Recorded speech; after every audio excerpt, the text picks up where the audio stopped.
அனைத்து நிலை நிர்வாகிகள் ஆலோசனை கூட்டம். நீங்கள் எது கேட்குறீங்களா கேட்கலாம். செந்தில் பாலாஜி வழக்கில் தமிழக அரசு எடுத்துரைக்க பார்க்குறது ஒரு கண்டனம்.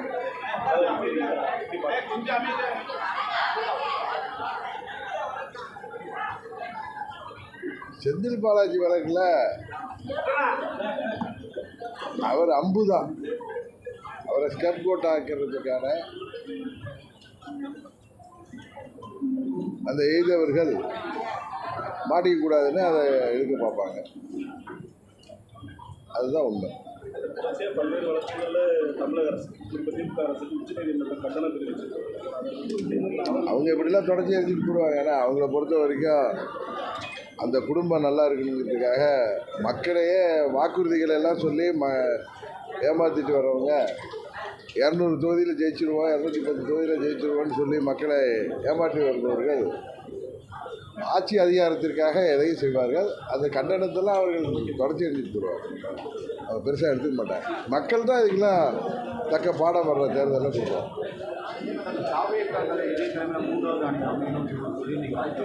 அமையணும்னு சொல்ல, தமிழ்நாட்டில் எத்தனை நீங்கள் கேள்வி என்ன கேட்டாங்கிறத நீங்கள் கேட்டிங்கன்னா 3வது அணியில் அணையுமா 4வது அணியில் அமையுமான்னு கேட்டாங்க. அமையறதுக்கு வாய்ப்பு இருக்குது. ஏன்னா நம்ம திரு விஜய் அவர்களின் அறிக்கை, அவருடைய தீர்மானங்கள், அவர் பேசுகிறதெல்லாம் பார்த்தா அவர் தலைமையில் ஒரு அணி அமைப்பதற்கு முயற்சி செய்கிறார். ஏற்கனவே நண்பர் சீமான் தனியாக தான் நிற்பேன்ருக்காரு. அதனால் 3-4 அணிகள் வர்றதுக்கு வாய்ப்பு இருக்குன்னு சொன்னேன். நீங்கள் கேள்வி கேட்டதுனால நான் சொன்னேனே தவிர நானாக அதை எழுத்துலாம் சொல்லலை.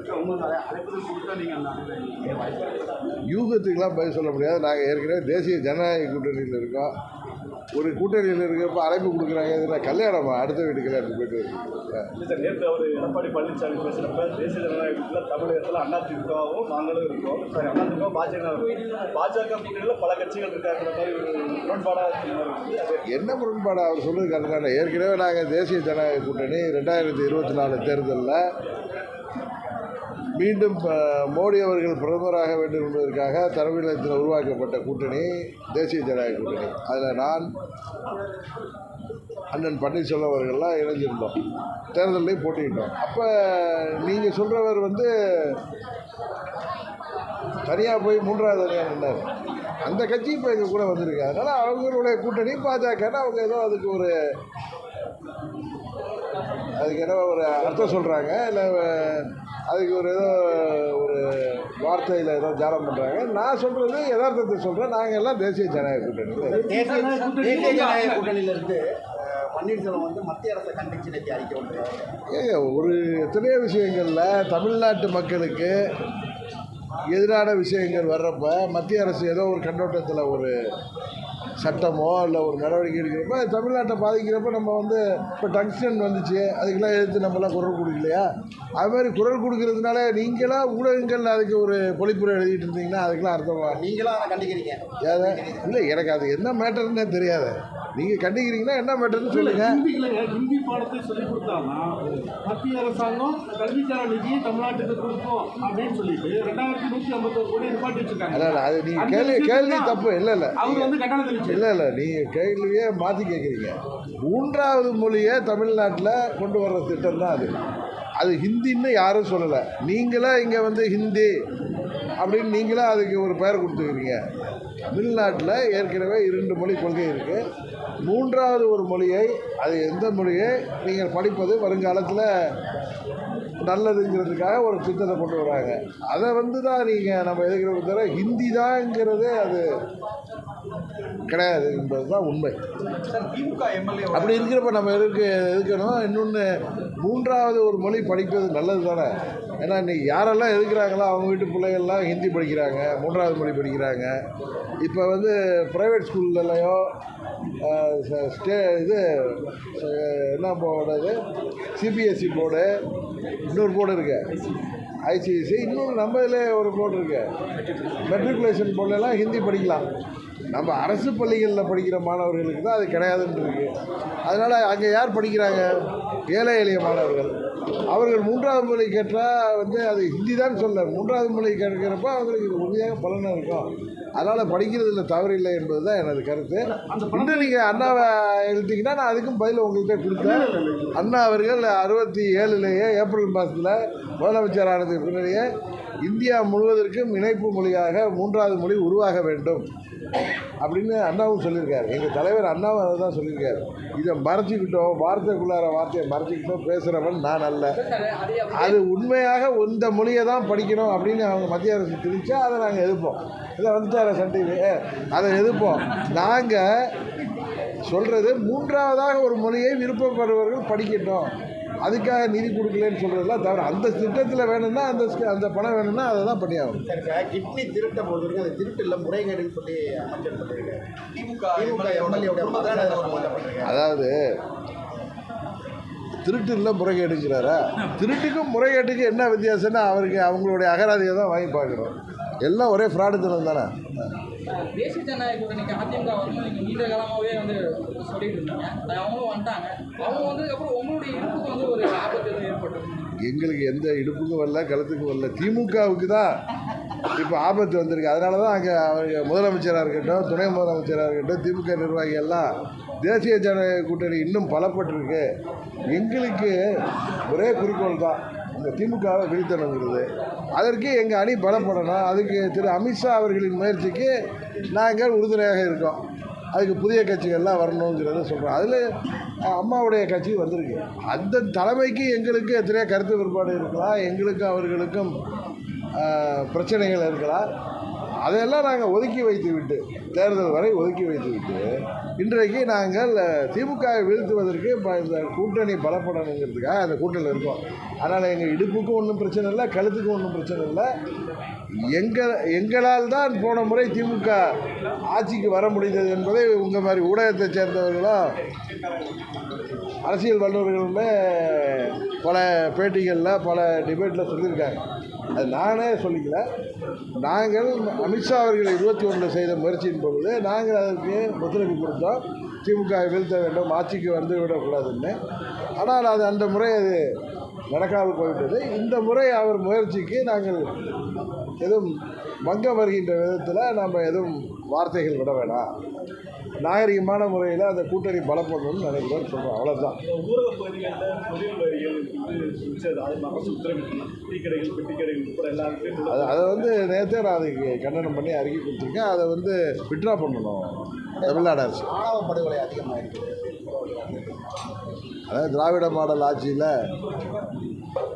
ஜாதியை ஒழிச்சிட்டோம், எல்லாத்தையும் 100% ஒழிச்சிட்டோன்னு சொல்கிறாங்க. ஆனால் எல்லா இடங்கள்லையும் ஒரு ஜாதி சண்டைகளும் கொலைகளும் ஆணவ படுகொலைகளும் முன்ன இருந்ததை விட அதிகமாகிட்டு தான் இருக்குது. விடுதிகள் பேரெல்லாம் மாற்றிட்டாங்க. பேரை மாற்ற உள்ளங்களை மாற்றணுமே தவிர பேரை மாற்றிக்கிட்டு நம்மளை ஏமாத்துறதுல ஒன்றும் கிடையாது. ஓபிஎஸ் இணைத்துக் கொள்வதற்கான காலம் முடிஞ்சு போச்சு அப்படின்னு சொல்லி பேசியிருக்காரு. அதே போல் உங்களை இணைப்பதற்கான காலம் பதில் சொல்லும் அப்படின்னு இருக்காரு. இதை புரிஞ்சுக்கிறது என்னை பொறுத்த வரைக்கும் வர்ற டிசம்பர் மாதத்தில் எல்லாம் உங்கள் கேள்விகளுக்கெல்லாம் பதில் சொல்கிற மாதிரி எல்லா கூட்டணிகளும் உருப்பெற்றுரும். அந்த நேரத்தில் நேரம் வரும், உரிய நேரம் பதில் சொல்லாது. அந்த நேரத்தில் நானே உங்கள் கேள்விகளுக்கெல்லாம் உங்கள் விருப்பங்களுக்கெல்லாம் பதில் சொல்லுவேன். சார், அமமுக எத்தனை தொகுதிகளில் போட்டியிடும்? 26. எங்கள் தொகுதியில் எங்கள் கட்சியில் யாரெல்லாம் தகுதியான வேட்பாளர்களோ அவர்களெல்லாம் உறுதியாக நீங்கள் விரும்புகிறபடி அவர்களெல்லாம் போட்டியிடுவார்கள். ஸ்டாலின் முகாமில் ஸ்டாலின் முகாம் நடந்தது. தொடர்ந்து 1000 ரூபாய் ஸ்கீமில் ரொம்ப தகுதி உடையவர்கள் தான் வழங்குவோம், தகுதி இல்லாதவர்கள் திரும்ப அந்த சர்ச்சைகள் வந்து இல்லைங்க. அவங்க தேர்தல் வாக்குறுதியில் குடும்ப தலைவிகளுக்குன்னு சொன்னாங்க. அப்புறம் வந்து எல்லாருடைய அழுத்தத்தின் காரணமாக தான் எனக்கு தெரிஞ்ச 1.5 வருஷத்துக்கு முன்னாடி அந்த ஸ்கீமை இம்ப்ளிமெண்ட் பண்ணாங்க. அப்போ வந்து தகுதின்னு குடும்ப தலைவிகளில் குடும்ப தலைவிங்கிறத தாண்டி என்ன தகுதி இருக்குதுன்னு தெரில. இப்போ வந்து அவங்களுடைய ஆட்சி மீது மக்களுக்கு கடுமையான கோபமும், இந்த ஆட்சி வந்து மோசமான ஆட்சியாக நடைபெறதுனால எங்கே பார்த்தாலும் ஊழல் முறைகேடுகள், கொலை கொள்ளை, போதை மருந்து புழக்கங்கள், ஏன்னா இந்த ஆட்சியில் வந்து சட்ட ஒழுங்கு சரியில்லாமல் இருக்கிற காரணத்தினால பயந்து கொண்டு உங்களோட ஸ்டாலின்ங்கிறாரு. ஏன்னா மக்கள் அவரோட இல்லாத காரணத்தினால. இப்போ எப்படி திடீர்னு அவங்களால எல்லாருக்கும் கொடுக்க முடியும்னு சொல்கிறது அந்த தகுதிகளை மாற்றிக்கிறாங்க. அப்படி பார்த்தா இப்போ யாருக்கெல்லாம் கொடுக்குறாங்களோ அவங்களுக்கெல்லாம் விட்டு போன மாதங்களுக்கு கொடுக்க வேண்டும் என்பது தான் நியாயமாக இருக்கும்.